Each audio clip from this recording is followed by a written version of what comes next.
మెదక్ జిల్లా రామాయంపేట మండలం కిషన్ తండాలో సంపూర్ణంగా మద్యపానాన్ని నిషేధిస్తున్నట్లు గిరిజనులు ఏకగ్రీవ తీర్మానం చేశారు. కొంతకాలంగా తండాలో బెల్ట్ షాపులు ఏర్పాటు చేయడంతో యువత మద్యానికి బానిసై ప్రాణాలు కోల్పోతున్నారని తెలిపారు.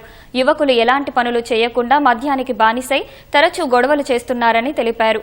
ఎవరైనా తండాలో మద్యం అమ్మితే ₹1,00,000 జరిమానా విధిస్తామని గిరిజనులు ఏకగ్రీవ తీర్మానం చేసి ఎక్సైజ్, పోలీస్ శాఖ అధికారులకు వినతిపత్రం అందించారు.